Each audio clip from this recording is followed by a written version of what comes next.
Cinema വിശേഷങ്ങൾക്കും ഗോസിപ്പുകൾക്കും ദാസനും വിജയനും ഈ channel ഇപ്പോൾ തന്നെ സബ്സ്ക്രൈബ് ചെയ്യുക. അടുത്ത കാലത്ത് സോഷ്യൽ മീഡിയയിൽ വൈറലായി മാറിയ ഒരു പോസ്റ്റായിരുന്നു മോഹൻലാലിനൊപ്പമുള്ള ഒരു അനുഭവം സിദ്ദിഖ് പങ്കുവച്ചത്. ഇപ്പോൾ അതുപോലെ വികാരഭരിതനായി മറ്റൊരു കാര്യം കൂടി ഫേസ്ബുക്കിൽ പങ്കുവച്ചിരിക്കുകയാണ് സിദ്ദിഖ്. മോഹൻലാലിൻ്റെ അച്ഛൻ മരിച്ചപ്പോഴുണ്ടായ ഒരു അനുഭവമാണ് സിദ്ദിഖ് ഇത്തവണ ഫേസ്ബുക്കിൽ പങ്കുവച്ചത്. സിദ്ദിഖിൻ്റെ ഫേസ്ബുക്ക് പോസ്റ്റിലേക്ക്: ഒരിക്കൽ ഒരു സിനിമയുടെ ഷൂട്ടിങ്ങുമായി ബന്ധപ്പെട്ട് ഞാൻ തിരുവനന്തപുരത്തുണ്ടായിരുന്ന സമയം ലാൽ എന്നെ അദ്ദേഹത്തിൻ്റെ വീട്ടിലേക്ക് ക്ഷണിച്ചു. ആ വീട്ടിൽ ചെന്ന് കയറിയപ്പോഴാണ് മനസ്സിലായത് ലാലിന് എന്തുകൊണ്ടിത്ര സ്നേഹസമ്പന്നനാകാൻ കഴിയുന്നുവെന്ന്. അതിന് കാരണം ലാലിൻ്റെ അമ്മയാണ്. എല്ലാവരെയും സ്നേഹിക്കാൻ മാത്രമേ ആ അമ്മയ്ക്ക് അറിയുമായിരുന്നുള്ളൂ. ആ അമ്മയിൽ നിന്നാകും ലാൽ സ്നേഹത്തിൻ്റെ മാധുര്യം നുകർന്നത്.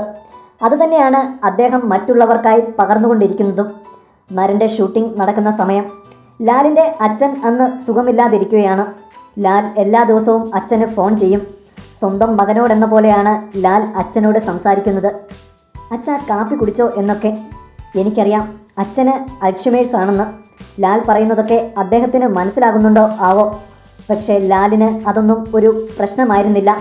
അദ്ദേഹം ഓരോന്ന് ചോദിച്ചുകൊണ്ടിരിക്കും. ഒഗനയ്ക്കൽ എന്ന സ്ഥലത്താണ് നരൻ്റെ ഒരു ഫുൾ ഷെഡ്യൂൾ നടന്നത്. വളരെ റിമോട്ടായ സ്ഥലം. അവിടെ അധികം ഹോട്ടലുകളൊന്നുമില്ല.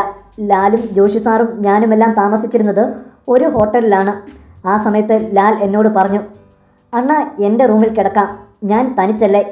പിന്നെ എൻ്റെ കിടപ്പും പൊറുതിയുമെല്ലാം അവിടെയായി. പിന്നീടാണ് മനസ്സിലായത് ആ ഹോട്ടലിൽ ലാലിൻ്റെ മുറിയിൽ മാത്രമേ AC ഉള്ളൂവെന്ന്. അത് മനസ്സിലാക്കിയിട്ടാവണം ലാൽ എന്നെ അദ്ദേഹത്തിൻ്റെ മുറിയിലേക്ക് ക്ഷണിച്ചത്. പക്ഷേ അതൊന്നും പുറത്തറിയരുതെന്ന് അദ്ദേഹത്തിന് നിർബന്ധമുണ്ടായിരുന്നു. മറ്റുള്ളവരുടെ ഇഷ്ടങ്ങൾ സാധിച്ചു തരുന്നതിലൂടെയാണ് ലാൽ സന്തോഷം കണ്ടെത്തുന്നത്. അത് എന്നോട് മാത്രമല്ല, അദ്ദേഹത്തിൻ്റെ എൻ്റെ സഹപ്രവർത്തകർക്കും കാണും ഇങ്ങനെ പങ്കുവയ്ക്കാൻ 100 അനുഭവങ്ങൾ. ലൊക്കേഷനുകളിൽ ലാൽ ഒരിക്കലും ഇറിറ്റേറ്റഡ് ആകുന്നത് ഞാൻ കണ്ടിട്ടില്ല. ഞാനൊക്കെ അതിൻ്റെ ഉസ്താദുമാരാണ്. ഷൂട്ടിന് റെഡിയായി നിൽക്കുമ്പോൾ അനാവശ്യമായി ഡിലേ ഉണ്ടാകുന്നതും ആരെങ്കിലും ഒച്ചയെടുക്കുന്നതും എന്നെ പ്രകോപിപ്പിക്കും. ഞാൻ വഴക്കുണ്ടാക്കും. പക്ഷേ ലാൽ ശാന്തചിത്തനാണ്. എങ്ങനെ ഇതിന് കഴിയുന്നുവെന്ന് ഞാൻ ഒരിക്കൽ ലാലിനോട് ചോദിച്ചപ്പോൾ അതിനുള്ള മറുപടിയും എന്നെ ഞെട്ടിക്കുന്നതായിരുന്നു. അണ്ണ, ഞാനും നിങ്ങളും ക്യാമറയ്ക്ക് മുന്നിൽ ദേഷ്യപ്പെടുന്നൊരു സാഹചര്യമുണ്ടായാൽ അത് ഇവിടെയുള്ള എല്ലാവരെയും വിഷമിപ്പിക്കും. ഒരു പ്രോജക്റ്റിൻ്റെ സെൻറ്റർ ഓഫ് അട്രാക്ഷൻ എന്ന നിലയിൽ നമ്മൾ സന്തോഷിച്ച് കാണാനാണ് അവർക്കിഷ്ടം. അത് ആത്യന്തികമായി ഗുണം ചെയ്യുന്നത് സിനിമയെ തന്നെയാണ്. ലാലിൻ്റെ അച്ഛൻ മരിച്ച ദിവസം ഞാൻ ആ വീട്ടിലെത്തി. അന്നും ശാന്തനായിട്ടാണ് ലാലിനെ കണ്ടത്. പെട്ടെന്ന് അദ്ദേഹം എന്നോട് ചോദിച്ചു, ഇന്നു മുതൽ എനിക്ക് അച്ഛനെ കാണാൻ പറ്റില്ല അല്ലേ സിദ്ധി? ആ ചോദ്യം എൻ്റെ കണ്ണ് നനയിച്ചു. ശരിയാണല്ലോ, മരിച്ചവർ എന്നേക്കുമായി ഓർമ്മയാവുകയാണ്. എനിക്ക് നഷ്ടമായ എൻ്റെ ഉമ്മയെയും ഉപ്പയെയും ഞാൻ ആ നിമിഷം ഓർത്തു, ഹൃദയവേദനയോടെ. സിദ്ദിഖ് ഫേസ്ബുക്കിൽ കുറിച്ചു. കൂടുതൽ സിനിമാ വിശേഷങ്ങൾക്കും വാർത്തകൾക്കും ഈ ചാനൽ ഇപ്പോൾ തന്നെ സബ്സ്ക്രൈബ് ചെയ്യുക.